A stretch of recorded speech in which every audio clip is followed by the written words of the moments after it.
Welcome back to Lost for Words with Lori. It is Monday, another Monday. It is September 26th. I hope y'all are doing well and had a great weekend. It's been busy here at the Heathen's Haven. Got lots going on, lots of projects coming up, lots of things. And in the meantime, I've been working and just making plans, got lots coming up to do.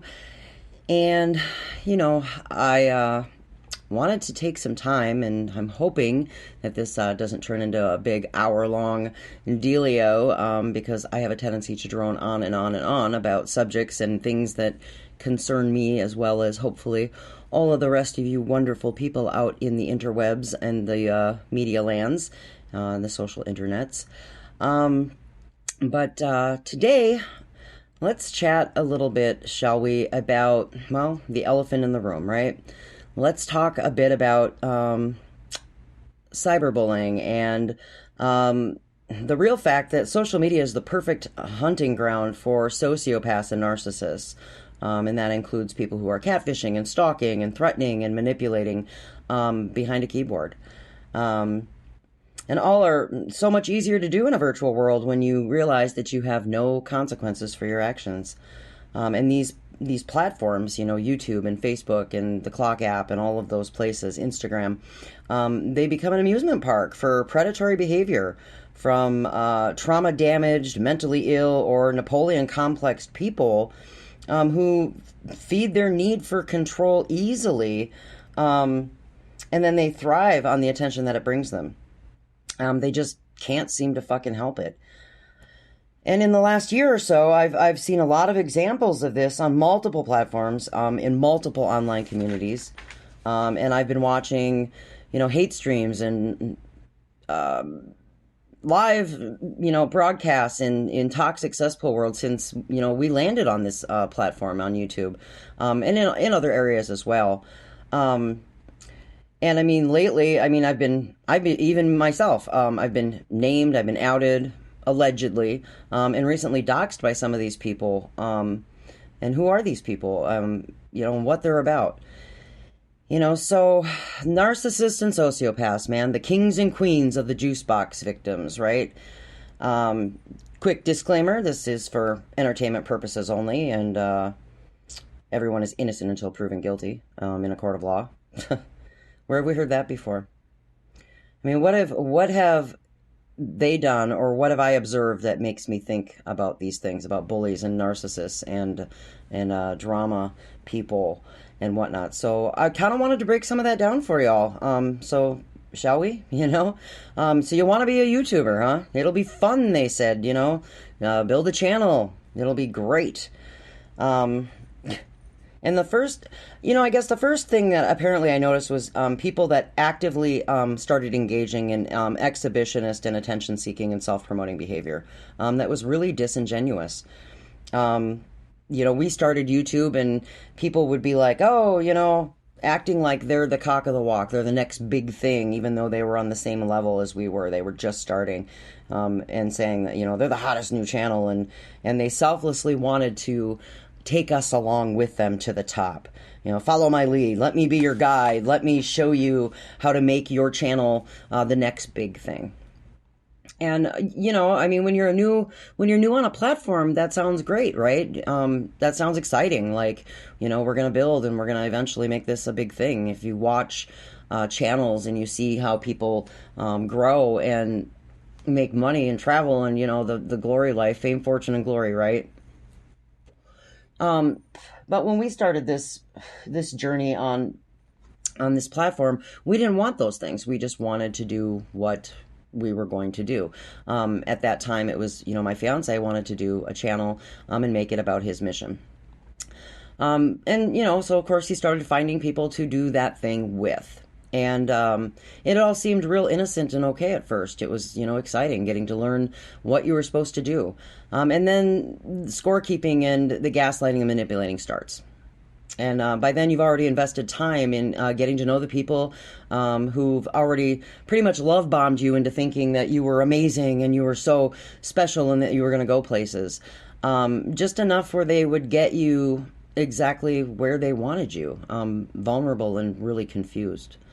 But hey, your audience is growing and your channel's starting to build, so it can't be that bad, right?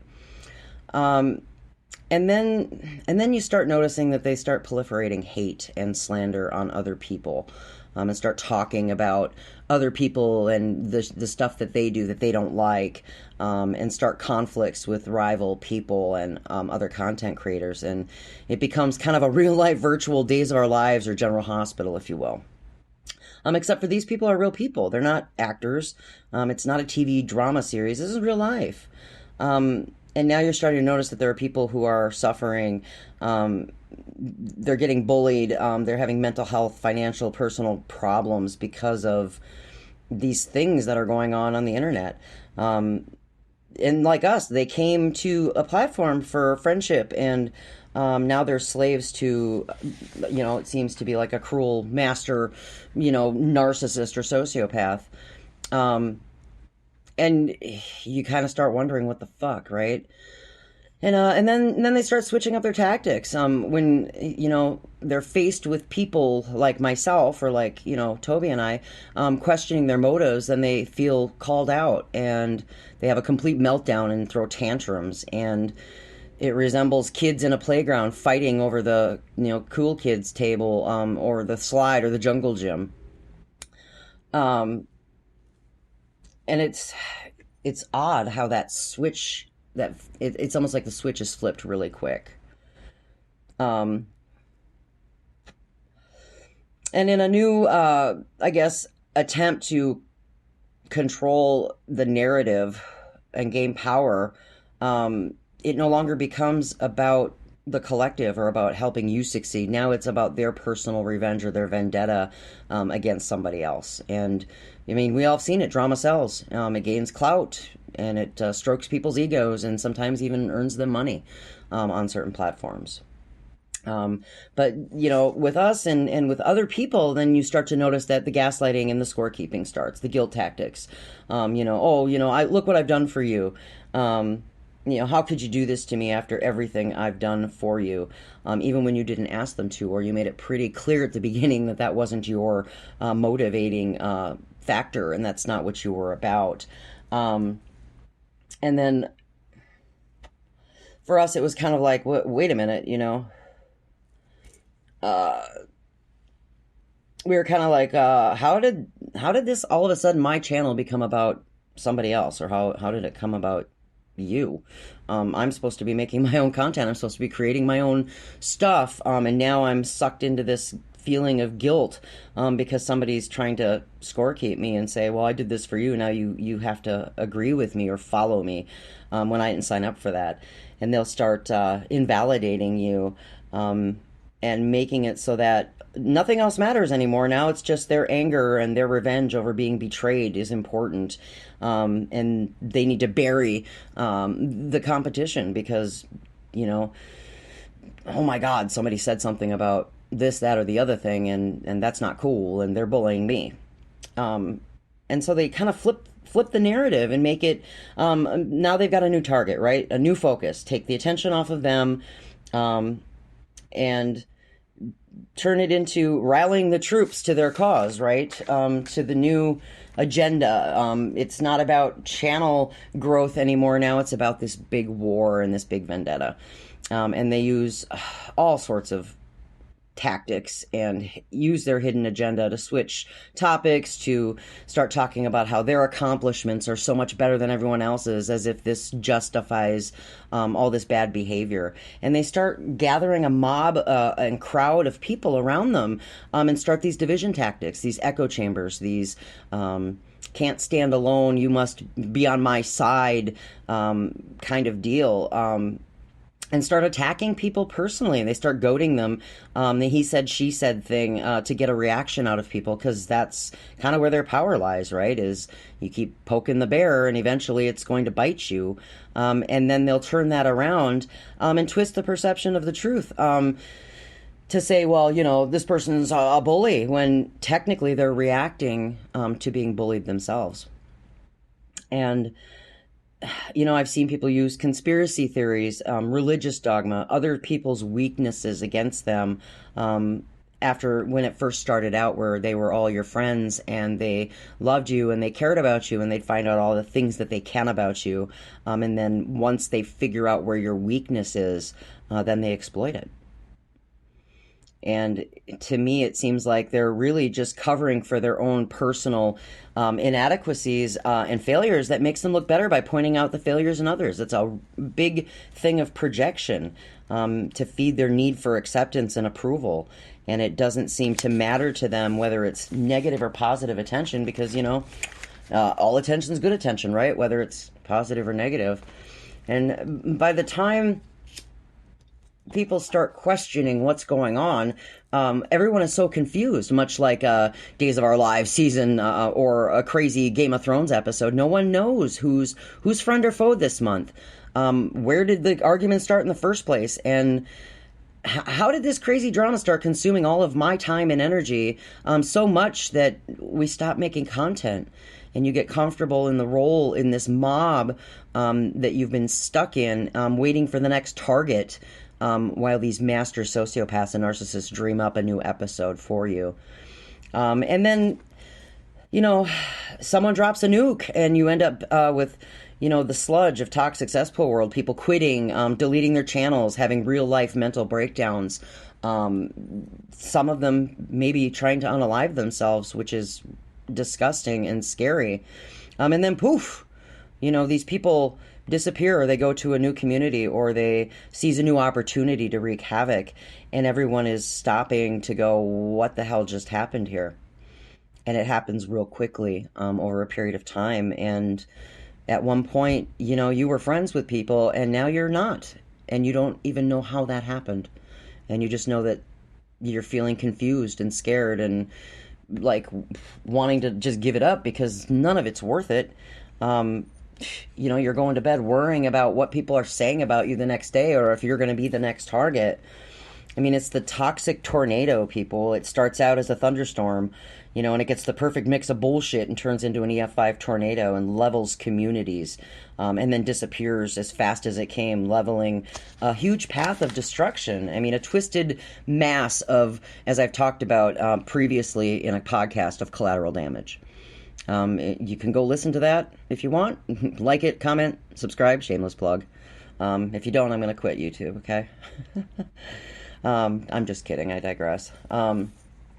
But that's the tantrum. That's the thing that people were counting on, is, getting people pushed to that point where if you do not comply and join the mob, then you will get smashed, left behind, and become that collateral damage.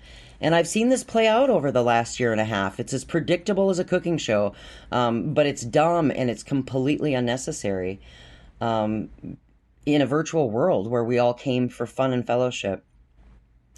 And I feel like you have to treat this like you would in your real first world, your real life. I mean, if a friend or a relative treated you this poorly, I mean, how would you handle that? I mean, for me, I would establish boundaries. I'd go no contact. I'd cut them off. And do what I've been doing, and that's heal myself.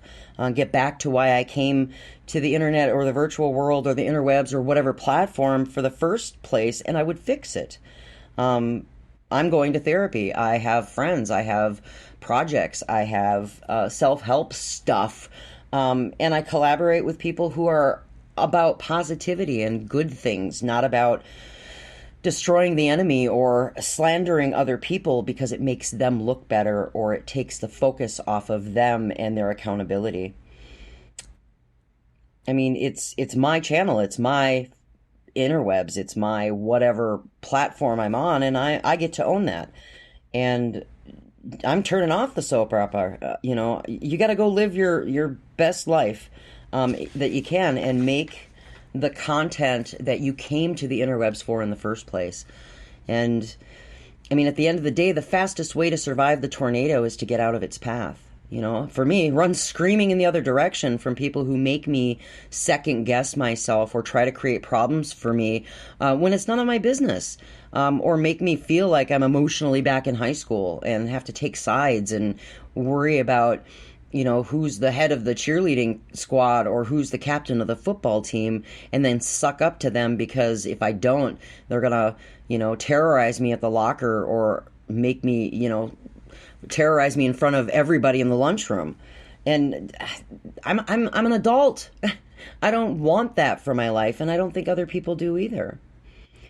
You have to establish your boundaries, and get into the underground tornado shelter, with your supplies, and let it pass, to use that analogy. Reestablish your own authority and control over your life, and not just in the virtual world. And always remember that you can shut it off. It doesn't replace your real world.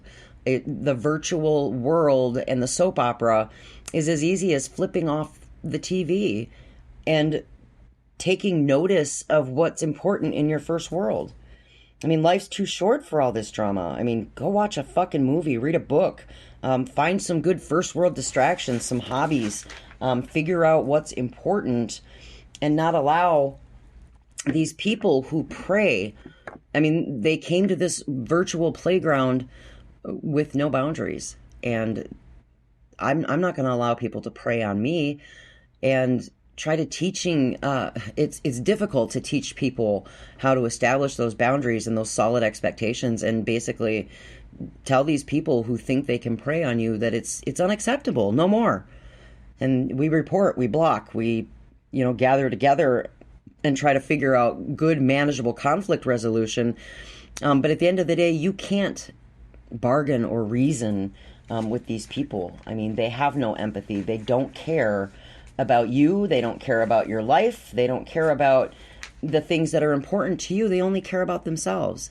And feeding that ego and feeding that need to destroy people, because they are so afraid of their own failure in life.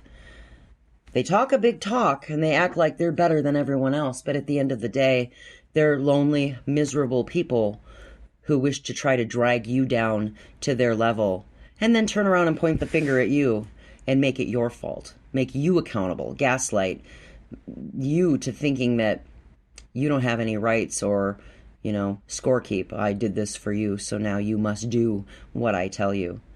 And it doesn't work like that in my world. And it shouldn't work like that in anybody's world.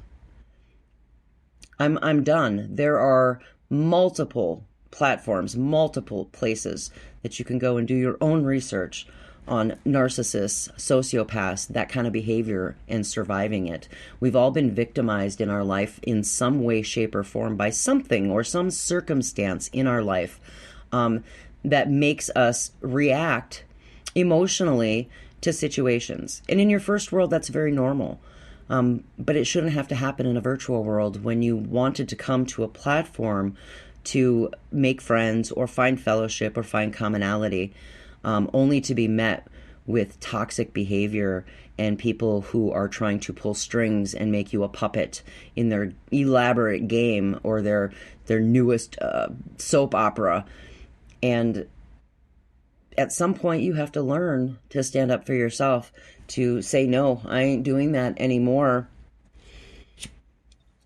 Because that's not what most of the people that I'm around came here for in the first place. And if you think you're going to make a big money and be the next big thing on the social medias, it takes a lot of hard work, determination. It requires you to be humble.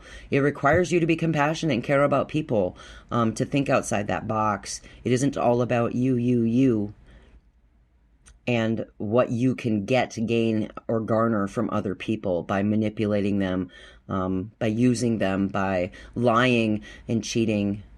And those aren't the kind of people I want in my world. It's been really tough to just bite your tongue, sit still, not jump into some of these things and tell people that they're being fucking idiots and to shut the fuck up and sit down. And who the hell do you think you are? It's hard for somebody like me who likes people, who cares about people, who's on my own journey to be the best version of myself, to personally go toe-to-toe with these people, knowing that you can't reason with them. You can't bargain with them. They don't care. And I've found that the best way is to completely cut off contact, ignore, block, report, move on, do the things that you love, that you make you happy, find those moments of joy, just as you would in your first world. And that's how we handle drama on the interwebs, on the social medias, on the toxic cesspool world. I'm not going to willingly dip my feet in the cement shoes and dive into their toxic swamp because they think that I should. I'm a free thinking person. I'm a grown up. I'm an adult. I get to choose. And I'm tired of watching people have their choices supposedly ripped out from under them because they're so confused by the mental and emotional vomit and the circling around of words and using other people's belief systems, morals, religion, whatever it is, to try to twist the narrative and make it like they're the ones who are God or the cult leader or the Kool-Aid pusher. And it's sad to see that happen when you start realizing that it's not good for you, your mental health, your journey, your path. And sometimes for some people it's too late. And it makes me very sad. And I don't like to see it happening to people that I consider to be my acquaintances, my friends here on the social media platforms. But that's what I've been thinking about.